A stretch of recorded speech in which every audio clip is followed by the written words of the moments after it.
Onto this now. Youth unemployment statistics in South Africa make for a grim reading, as it is 2 out of 3 remain jobless.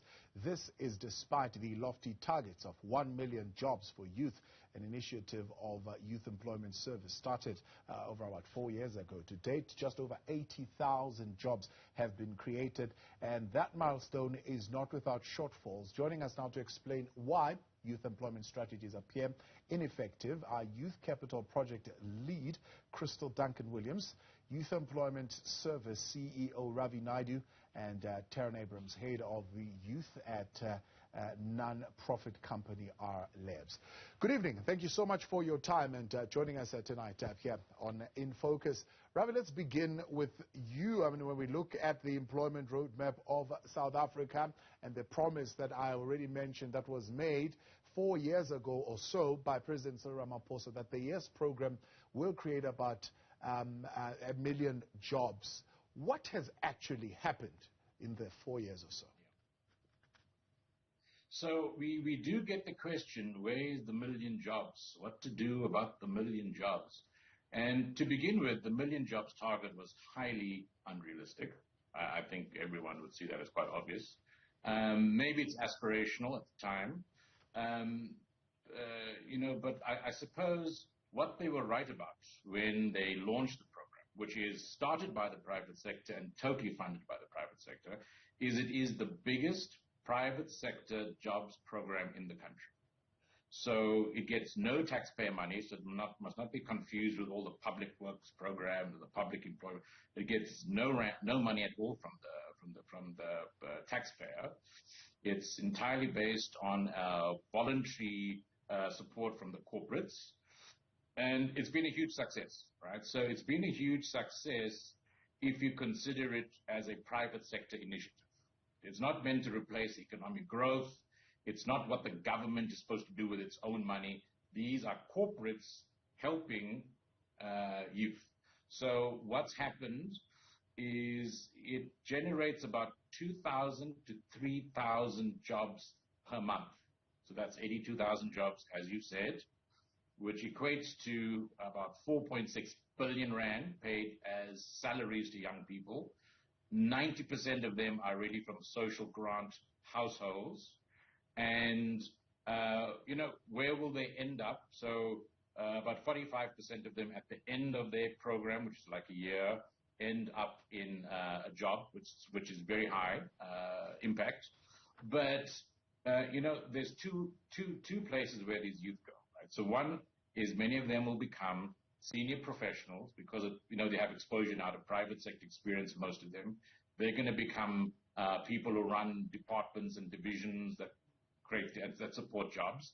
And many of them will become, sort of entrepreneurs with their own small businesses. They're going to be some of the local Richard Bransons. So the multiplier effect of that is quite huge. And it's, as I say, as a private sector funded with no taxpayer money, It is the biggest jobs program in the country. So that would be a success. When they initially launched it, and of course the president was there, and they cut the ribbon and they sort of do all those good things. 4 years ago, that was before COVID shut down the economy. We weren't sitting with the stage 6 load shedding, and some of us on this call are. And also, I suppose, they wanted economic growth. We had 0% economic growth. In fact, we had minus 7%. So the fact that the program has done all of that despite these conditions, created these 3,000 jobs a month, is actually quite a huge success.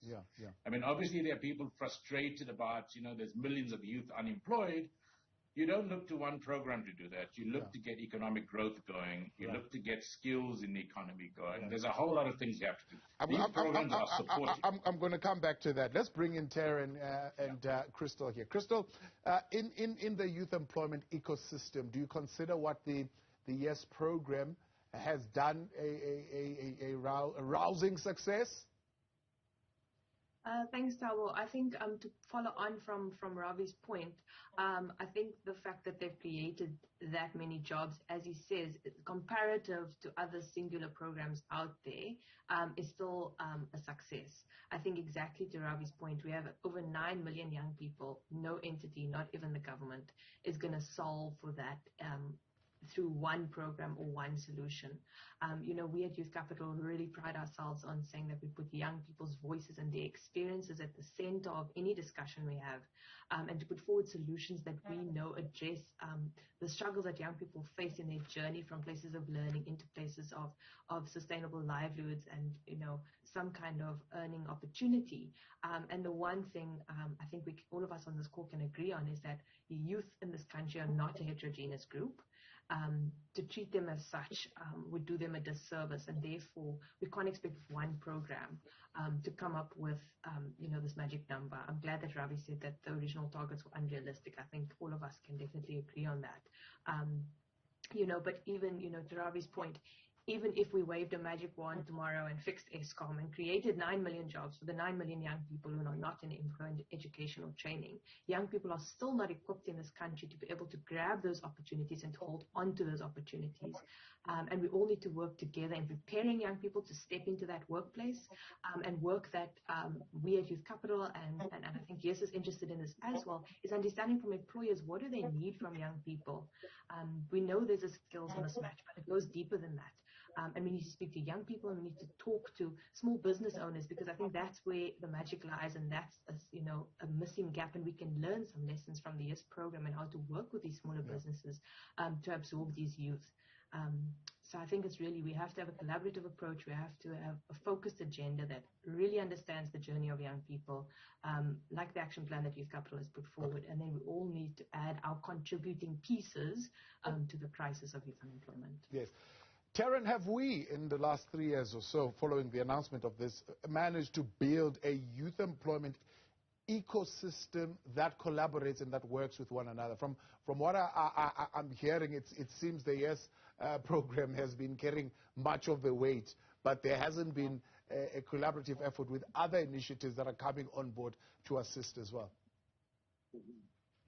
Yes, 100%. I have to agree with Kristal as well. There's a lot of the youth that's being trained, but it doesn't speak to the skills that they are being trained in. Having youth have access to economic opportunities, but a lot of them are not even aware how to get to that point. They're not educated enough in the fourth industrial revolution skills. And yet, RLab, what we aim to do is get these individuals in fourth industrial revolution workspaces, not only to survive, but to excel in the workspaces. Looking at opportunities such as coding, UX design, data analytics, project management. These are key fundamental skills that is required within businesses. These days, it's not a want to have a developer in your business. It's actually a need nowadays, because everything is going virtual. Everything is going virtual, and we need to move with the times. Speaking to the youth with that same language really gets them into it, but you have to educate them on a grassroots level. And just walking alongside them with the leadership aspect, being youth, also allowing youth to lead, gives them that platform to really show what they can do. Yeah. Ravi, let's walk through then some of these issues, because every year the unemployment figures get released. We call business, we call everybody to come. Talk to us. What's going wrong? What are we not doing, right?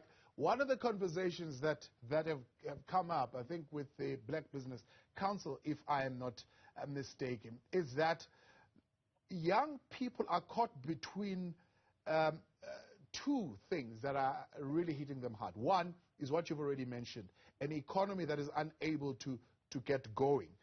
But two, they are also dealing with the situation of employers who are not willing to give a chance to young people unless they have experience. So we're talking here 3 to 5 years experience. What are the attitudes of employers and recruiting companies towards entry-level work placements? Yeah. So I think that's a good question of what's going wrong, or what do we need to do to get people into jobs. So Stats SA came out with some figures last month, and I know Youth Capital and so on are doing a lot of research as well. So Stats SA came out with some figures, and they said the most important thing for someone to transition into employment, like a formal job, is whether you've had some prior work experience. So the obvious question then, Thabo, is like, so where do you get that experience from? Right? Because they want someone with some experience, and they'll put you in a job. So that's what YES was designed to do, and we're glad that 4 years later the research kind of confirms that mission, which was to say, help young people get their first job, and mainly for private sector type skills, as Taryn was saying. So that's what it's meant to do. So that's the problem is, and also because there isn't growth, which links to the point that was raised, as you say, by Black Business Council, which is also correct. If there's no growth, there's fewer jobs available. So it becomes much more competitive. So if a company is going to give someone that job, they want to give it to the most able person, right? And just like when there's economic recession, they get rid of the young employees first, right? So there's a lot of competition for very few jobs, and those need to go to people with some prior experience. So yes, he's trying to give them prior experience, but the more we can get economic growth, the more jobs are available. So I think you can't get away from the fact that we do need to get economic growth. So if I can give you a number, so every year there's about 600,000 new people entering the labor market, right? If you consider there's 15 million people in jobs, that means the economy must grow by at least 4% just to absorb those people. Now, Taba, what is the economy growing by, right? Everyone is celebrating we're at 1.9% this last quarter. That's still below 4% just to absorb the incoming.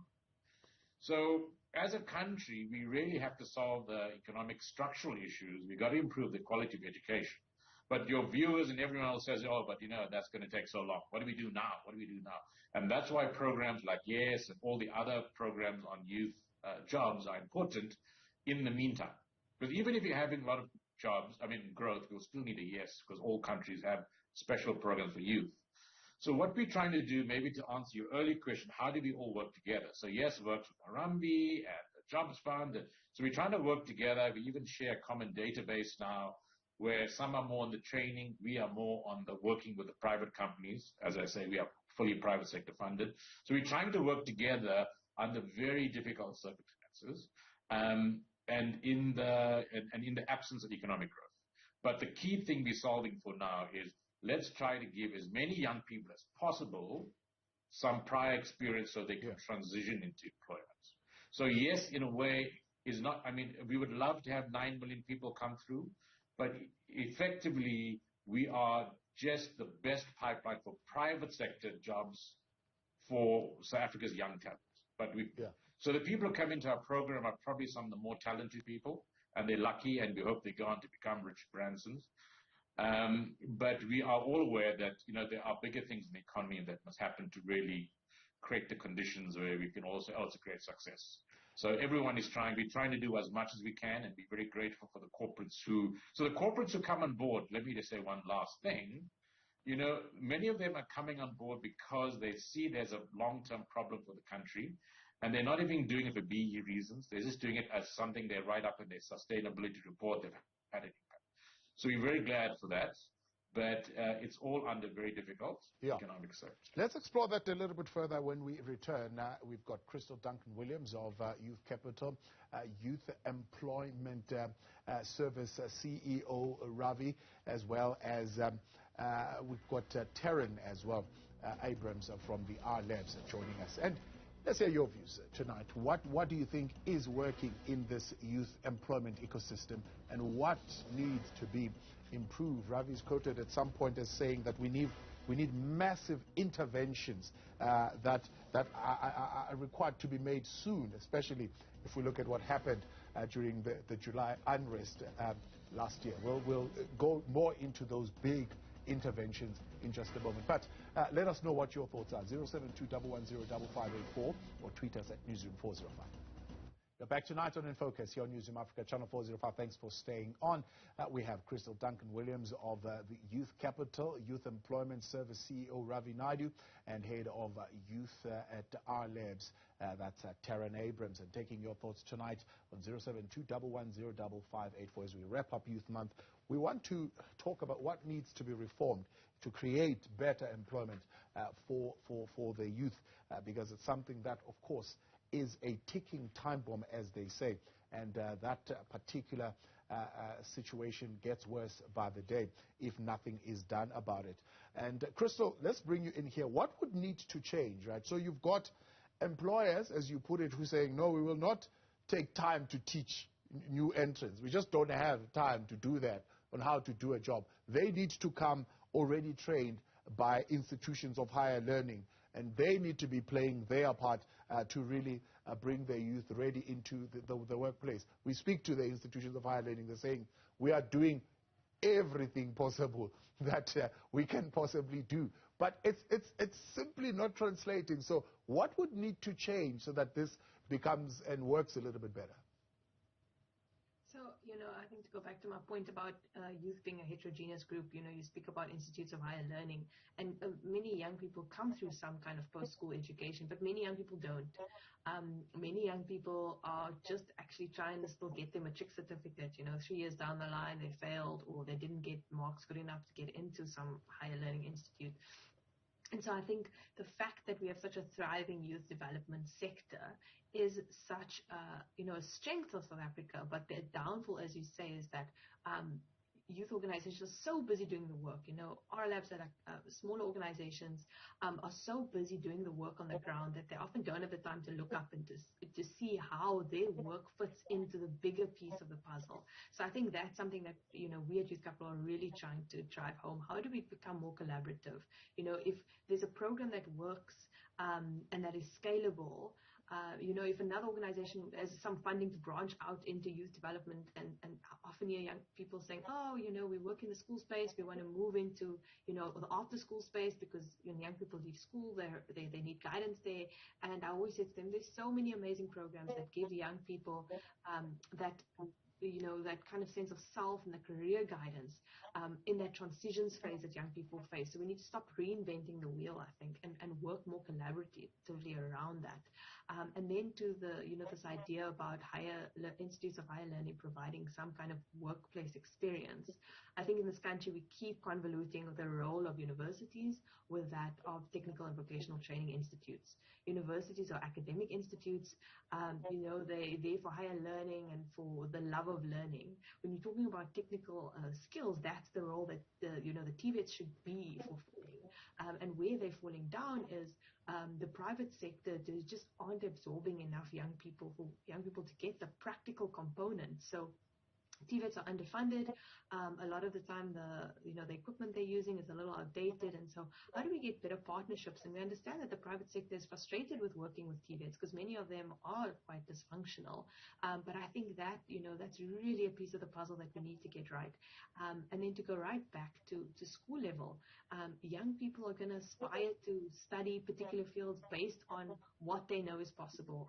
And if they aren't aware that actually becoming a plumber or a boilermaker or whatever these artisanal skills is actually where the need is, they're never going to go into that field. So I think, really it's along this entire journey that we all need to play our part to hear what young people are saying, what are their challenges, and meeting them halfway. And then to employers to understand what it's like to be a young person. I heard it just again today.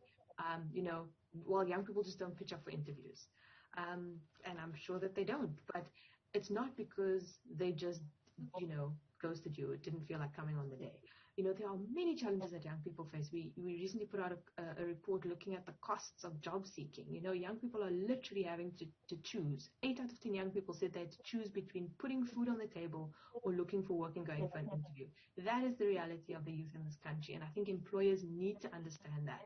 I get it that there's a bottom line, but I think we need to look at it as we don't employ the young people of today. You aren't going to have customers to buy your products 10 years from now, because if we don't employ young people and give them an income, they can't drive that income back into the economy.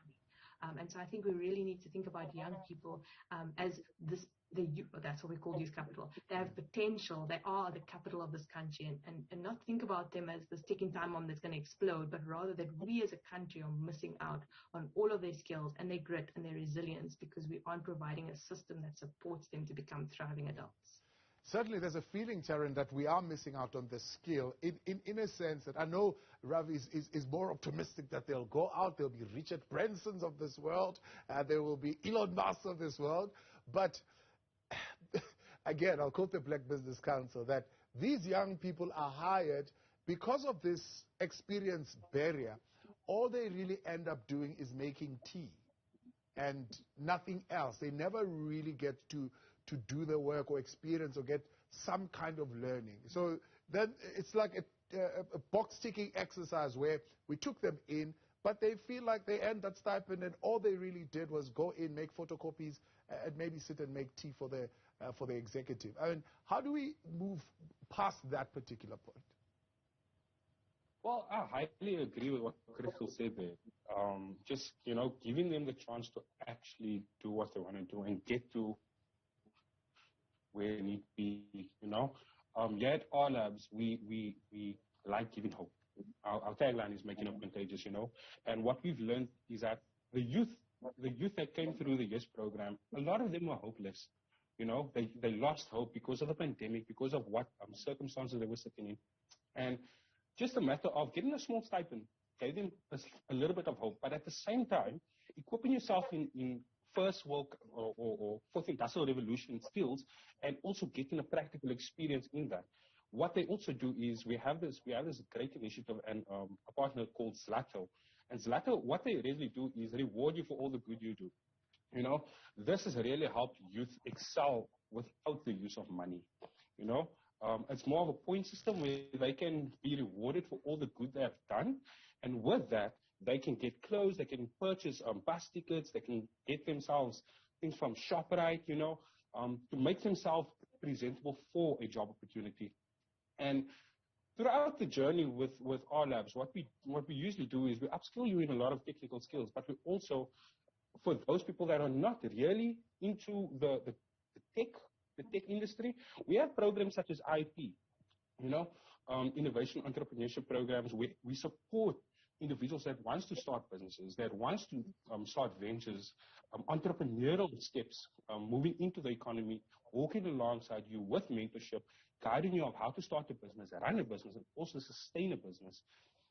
So things like that, we want to expose the youth to and get them into the knowledge of this is how business is. This is how the world works, and this is where we're moving. And it's not a matter of leaving you behind, but how can we help you to move forward with us, And I come back to the same point. We have to trust youth to lead.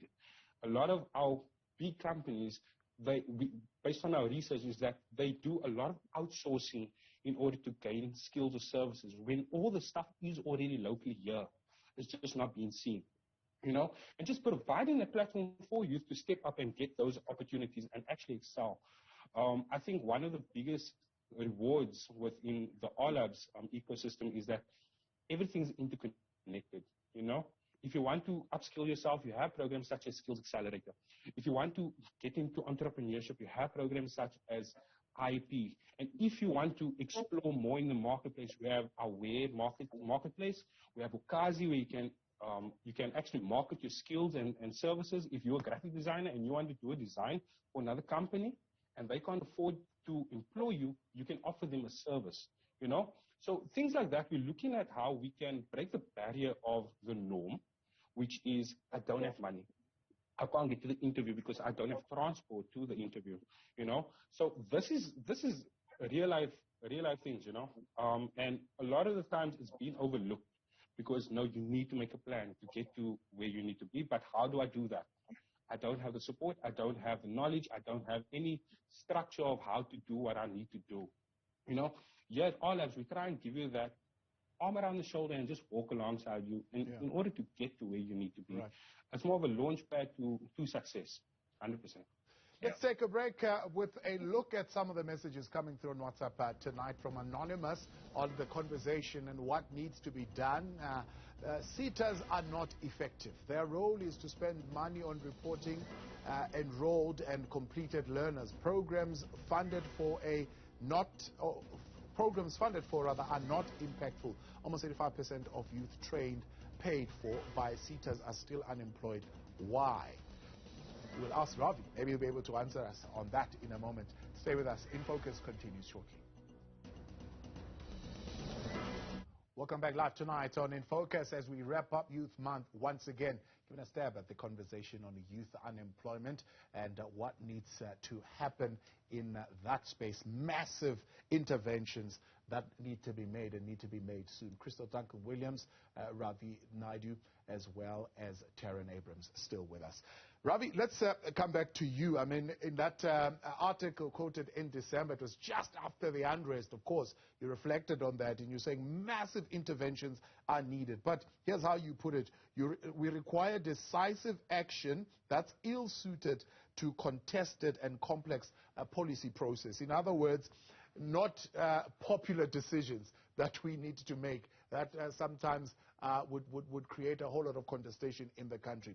What needs to be reformed in order to create more employers? 2, what needs to be reformed in order to motivate the current employers to employ more?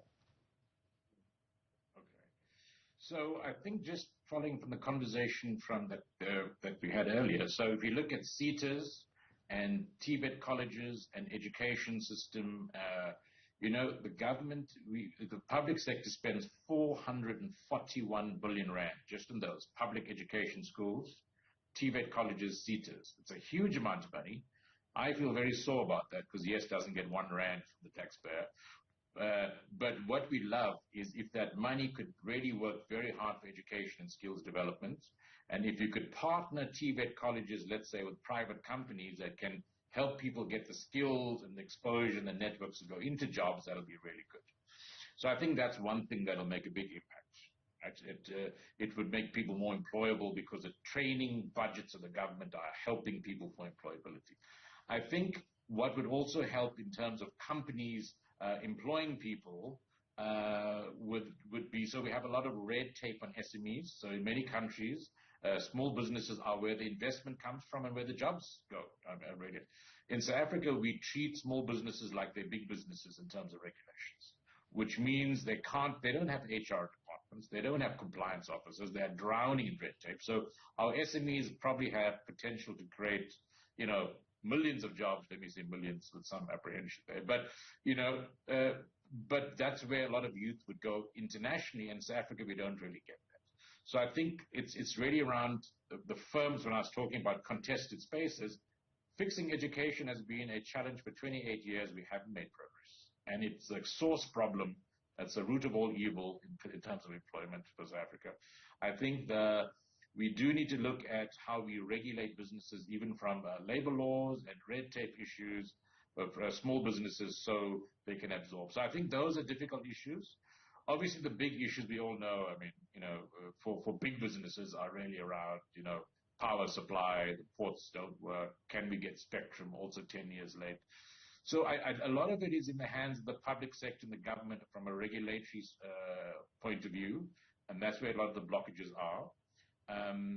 So I think there is that package of issues that need to be dealt with. Yeah. Look at that labor reform question then. I mean, the changes there are something that, as we said, will be contested by unions to say, if we reform the labor regime, it will make it easier, for example, for companies to dismiss people. They don't see it as making it easy for companies to hire people. To hire, as well, yeah. So look, it's almost impossible, and as someone who is also very sympathetic and supportive of the labor movement and all they've done over the years for labor rights, our problem today is not exploitation, it's that young people are redundant in the workplace. So redundancy is a different problem to solve for than exploitation, which has been solved for in the 1990s. But I think even that might be impossible to do under current dispensation, political dispensation. But if you could just say small businesses don't have to comply to the same extent as big businesses, unions are typically organized in large companies, not small companies. So it doesn't really threaten their power, but it just means small businesses can go out and hire people. So I think we might have to find certain compromises like that realistically, where, small business can absorb people, but just make it easier for them. Maybe we can look at a special dispensation for young people to say, for your first job you can come in at a more probationary sort of point, because they are more risky for companies to hire. Let's face it, right? They're untested. So for a company to take them on, they need to take them on in a way that is less risky. And ultimately, it means more young people get a chance at jobs, and that's a good thing. Yeah. Kristal, let's talk a little bit then about the programs. You've mentioned that there are some programs that have worked, one of them being YES. What other programs are working and what can we learn from them in terms of implementation, not just in terms of what that policy looks like? Absolutely, Tabo. And, I come from a science background, actually. And so even programs that are complete and utter failures still have lessons to learn. So I think we shouldn't just look at the success stories. We should also look at those programs that haven't worked and why they haven't worked. And how we can improve on them, because I think, as you say, the implementations where we fall flat. So if we look at the Basic Education Employment Initiative, this huge initiative by government, and I just saw an article yesterday around education assistance in the Eastern Cape and how poorly that's gone. I think to look at that program and to understand again that there are some really great success stories. So Youth Capital ran a survey last year. We had 2,000 education assistants respond. We ran another one now with this latest phase, and we're getting insights from there. And government's going to be putting money into these programs. So I think what we need to say now is whether you agree or you disagree that this is the right spending, this is what's happening, government's decided that this is where the money is going to go. So how do we make sure we get bang for our buck? As Ravi said, we're plowing in all this money into CETAs, we're plowing in all this money into expanded public works programs. How do we make sure that these programs really provide a stepping stone for a young person into a next opportunity? There are simple low-hanging fruits here. A reference letter. The research shows that a reference letter can make a huge difference in a young person getting invited for an interview. At a minimum, young people who come through these programs should have a reference letter signed off by their immediate supervisor, a test, that can attest to the skills that they learned on the program. And then, looking at other smaller, localized interventions. The basic package of support has just launched, this past week in Orange Farm. It's at the Atlanta site that launched in January. And what the preliminary anecdotal findings I've heard from the team there, this basic package of support is really looking at what support do young people need. And sometimes it's simply somebody to stand with them to go to the district office to go and register to rewrite their matric. Because they just can't, they don't have the skills. I think to the points made earlier, young people just don't know where to go or how to get there. They don't have the social capital and the relationships to know how to navigate the opportunities that do exist. And so I think, looking at that and saying, again, this young people, you can give e-learning platforms, you can put out short skills, but young people don't know how to access the opportunity and how to make the most of it. So I think we have to look at multiple interventions. The creation of jobs is one thing. Support for young people to access the services they need, whether that's mental health support, whether that's, as RLabs was saying, finding ways to interview for jobs that don't involve you needing to have taxi fare or to have smart clothes for the interview, using WhatsApp bots like GoMinto does. There are a wealth of programs out there that are getting it right, as you said, at an implementation level. The question is, how do we start surfacing those lessons at a national level and at scale, so that we can all be learning from each other in a better way? Let's take another WhatsApp coming through on 072-110-584 with a sense of what our viewers are saying. Ivan Mukhane in White River saying, firstly, the curriculum needs to realign. Our TVET and universities are continuing with the status quo. We need to produce entrepreneurs, not job seekers. I've been self-employed for 12 years and can help towards this. Ivan, thank you so much for that message. And Taryn, that's where I was coming for you, because you seem to really want us to focus in these what they call future-facing sectors. So ICT and for industrial revolution. What measures do we put in place to boost that in conjunction with what Ivan is saying in terms of not keeping with the status quo and maybe even changing some aspects of how we present our curriculum? No, 100%. I had a conversation with one of my colleagues earlier today, and we said something quite profound. It's like youth is literally just a small percentage of Earth, but they are 100% of our future. So are we catering for our future? And that's the question that really stuck with me, is how are we doing that? When we come back to resilience, when it comes back to people understanding the new way of doing things, a lot of them it comes down to a point of they're not educated. They understand how to use a smartphone, they understand how to use these devices, but do you know how to utilize it within a business aspect? Do I understand how to host a Zoom call? Do I understand how to dress when I am on a Zoom call? These are things that we need to educate our young individuals and not expect them to know. Not everyone is on the same level of education. Some people come from very educated backgrounds, and you sit in the same classroom with someone that doesn't even have matric or doesn't even have grade 11. How do we get them to the same economic opportunities, but also without having any form of diversity, not diversity, division amongst each other, having to speak at one voice, and that is, we are the future, and we want to create a better future for the following generations. With what we want to do in ICT is that really empowering youth through innovation and technology in order to produce more jobs, but also build champions in various other communities. We purely believe in a play and learn approach, where if you are having fun, where you are really enjoying yourself, you learn more. And with that, in order for you to understand it, we challenge you to teach it. So if I'm someone that comes through coding and I'm brand new to coding, how am I going to understand it? Best way to do it is to teach it. So it forces me to come a little bit out of my shell, to be a little bit more of what I think I am. And with that, we see how a lot of diamonds, they start shining under the pressure. A lot of them come through very poverty-stricken areas, but if you see their ability, if you see what they can do, you'll be blown away. A lot of the time that corporates always look to universities and colleges, which is, we give them the due. They really do great jobs.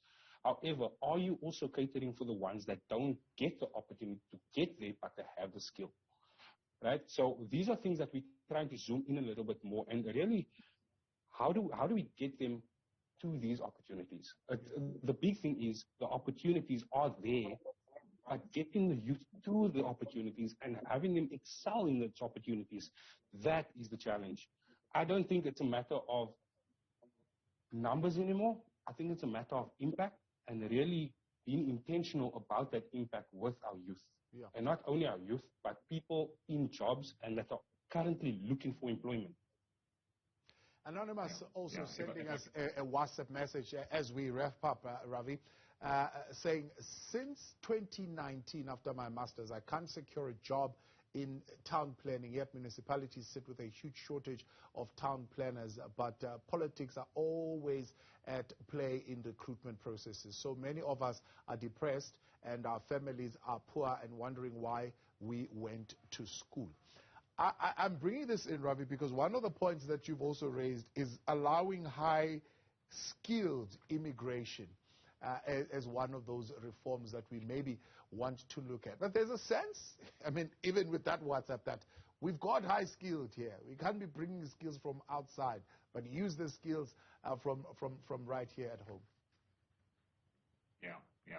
So it's very interesting because there is a positive relationship between bringing in skills from the outside and creating jobs, including for young graduates inside. Because for a company to take on a big program, they need enough skills, like professionals to run the program. So one of the reasons that we can't expand programs as companies is because there aren't enough skilled engineers, managers, whatever, to lead the thing.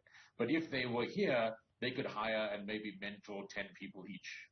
So perhaps so there is a need to bring in skills from outside to give opportunity for young skills from the inside to be mentored. So let me just link it to that earlier question about there's an entrepreneur in South Africa who wants to help young people. And future-facing skills. So we, for example, run a very big drone program to train young people to become drone pilots. 2 years ago, there's a person linked to Yes, also just has some certificates in engineering. He comes into a drone program. We hook him up with Transnet and Google and so on. But there's an experienced entrepreneur, maybe a foreigner, local, doesn't matter. In this case, a local guy who supported him. Today, just 3 years later, that young person is now running his own drone company, supporting the mining industry, And we're doing a program for 1,000 drone pilots, but we will need mentors. It doesn't matter to us whether they're local or foreign. But there's 1,000 young people in South Africa who can become commercial drone pilots with us in the next 2-3 years. We finished 100 already. And, so we need to bring in the skills, whether they're local or whether they're foreign, put them together to support young people, get that experience of the networks and so on that Kristal is talking about. And so there's a number of future-facing industries. We're looking at drones, IT, coding, all those kind of things. And the more skills we can bring in to help these pipelines, the better. I appreciate you all. Thank you so much for coming on. Ravi, Naidoo, Kristal Duncan-Williams, and Taryn Abrams. And, of course, appreciate you with your engagement